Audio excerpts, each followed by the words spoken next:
আসসালামু আলাইকুম রহমতুল্লাহি ওবরাকাতুহু। ইয়াজুজ মাজুজ অর্থ দ্রুতগামী। ইয়াজুজ মাজুজ পৃথিবীতে বের হয়ে অতি দ্রুত সারা পৃথিবীতে ছড়িয়ে পড়বে। কারো কারো মতে আরবি মৌজ শব্দ থেকে ইয়াজুজ মাজুজ শব্দের উৎপত্তি। এর অর্থ তরঙ্গ বা ঢেউ। তাদের মতে ইয়াজুজ মাজুজ পৃথিবীতে বের হবে অজস্র সংখ্যায়, এরপর ঢেউয়ের মতো ছুটতে ছুটতে সারা পৃথিবীতে বিস্তার লাভ করবে। এজন্যই তাদের এই নামকরণ। ইয়াজুজ মাজুজ সম্প্রদায় আদম আলাইহিসসালামের বংশধর। শাসক জুলকারনাইন ইয়াজুজ মাজুজদের প্রাচীর দিয়ে আটকে রেখেছেন। সূরা কাহাফ আয়াত 92 থেকে 97। কিয়ামতের আগে হযরত ঈসা আলাইহিসসালামের পৃথিবীতে পুনরাগমনের সময় তারা ওই প্রাচীর ভেঙে বেরিয়ে আসবে এবং সামনে যা পাবে সব ভক্ষণ করবে। কোরআনে আছে, সে জুলকারনাইন বলল, আমার প্রতিপালক আমাকে যে ক্ষমতা দিয়েছেন তাই যথেষ্ট। সুতরাং তোমরা আমাকে শ্রম দিয়ে সাহায্য করো, আমি তোমাদের ও তাদের মাঝখানে এক মজবুত প্রাচীর গড়ে দেব। তোমরা আমার কাছে লোহার তাল নিয়ে আসো।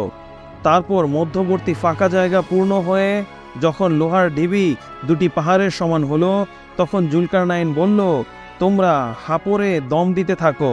যখন তা আগুনের মতো গরম হলো, তখন সে বলল, তোমরা গলানো তামা নিয়ে আসো, আমি তা ওর উপর ঢেলে দেব। এরপর ইয়াজুজ মাজুজ তা পার হতে পারল না বা ভেদ করতেও পারল না।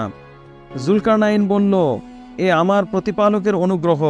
যখন আমার প্রতিপালকের প্রতিশ্রুতি পূর্ণ হবে, তখন তিনি তাদের চূর্ণ বিচূর্ণ করে দেবেন, আর আমার প্রতিপালকের প্রতিশ্রুতি সত্য।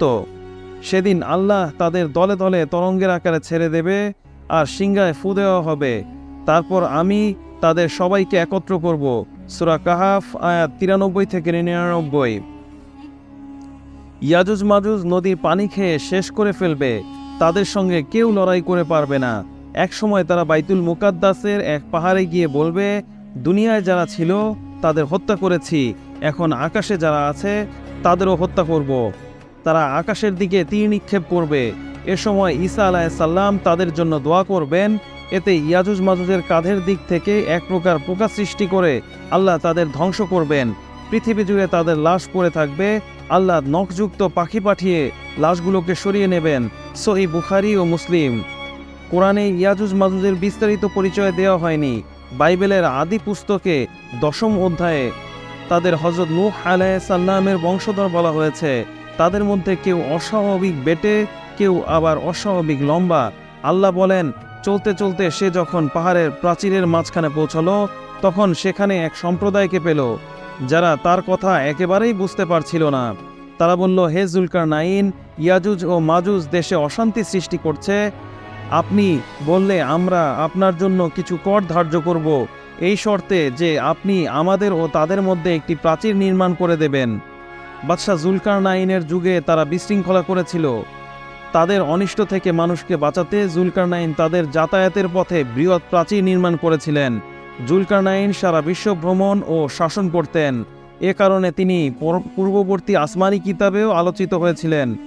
আরেকটি কারণ হলো তিনি ইয়াজুজ মাজুজের অত্যাচার থেকে রক্ষা করেছিলেন মানুষকে। মদিনার ইয়াহুদিরা মক্কার কুরাইশদের নবীজি সাল্লাল্লাহু আলাইহি সাল্লামের কাছে কিছু প্রশ্ন করার পরামর্শ দিয়েছিল।